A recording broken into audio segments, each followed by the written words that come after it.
To the newscast with some news of weather disturbances from the United States. Snowfall, schools and offices have also been shut down in Denver.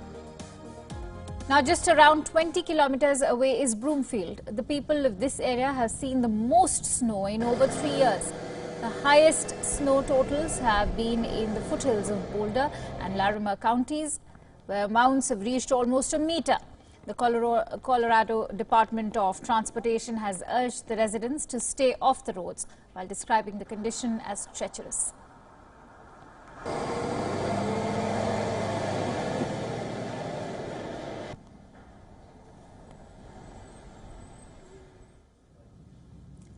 At least 23 people have been killed and over 350 injured in a strong earthquake in Albania. The earthquake, measuring 6.4 on the Richter scale, struck at around 4 a.m. local time. And according to the U.S. Geological Survey, the epicenter of the earthquake was 30 kilometers northwest of the capital city of Tirana. Its impact, however, was felt all along the Albanian coast. Multiple aftershocks were also reported across Albania for quite some time. The strong tremors caused panic among the residents of Tirana, who ran out onto the streets for protection. The brunt of the impact, however, was taken by the coastal city of Durrës. 4 bodies, including that of a young girl, were recovered from the rubble of collapsed hotel building. Severe damages were caused to other buildings located in the town. The situation was not much different in the nearby town of Tumain. A 5-story building collapsed, killing at least 3 people. President Meta described the situation in the town as quote-unquote very dramatic. Also, a Defense Ministry spokesperson has said that 300 soldiers have been deployed in both the cities. An additional 1,900 policemen have also been called up for assistance. It is feared that a lot of people could still be trapped under the rubble. Albanian authorities have described the quake as the strongest to have hit the country in the last 3 decades. The earthquake is the second to hit Albania in 3 months. Around 500 houses had been damaged in the 5.6 magnitude earthquake in September. Important to note that Albania is located in the Balkans region, which is a highly prone region to earthquakes.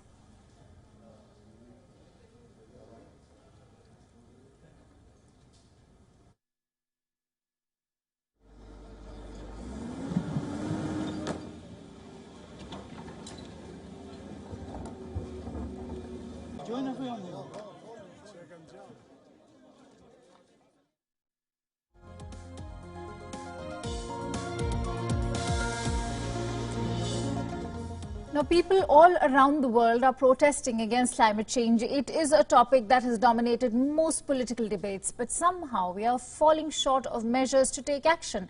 The United Nations has called global outlook towards climate change bleak. Expressing its concern, UN said that drastic action is the only way to avoid worst effects of climate change.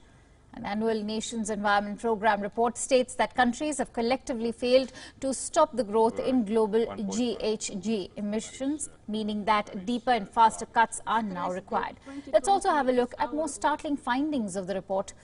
Greenhouse gas emissions surged to a record level last year. The report names the United States as one of the largest emitters of greenhouse gases.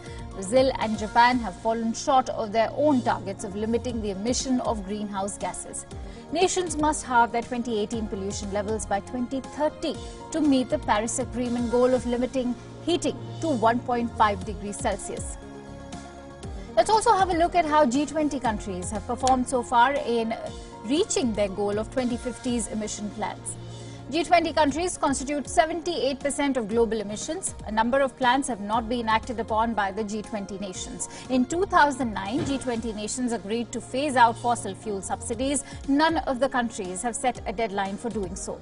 Despite scientists' pleas to zero out emissions, none of the G20 countries have managed to plan out a timeline for achieving it. They are not doing enough towards reducing emission levels.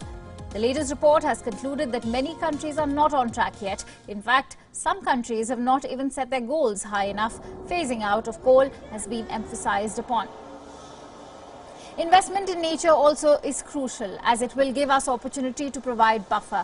Report also said that Reports also said that if we work in these 10 years, we will get time from nature. Remember, this report is one of the several studies released ahead of the UN climate talks, which are going to take place in Madrid next week. The talks are aimed at spurring world leaders to act on limiting climate change.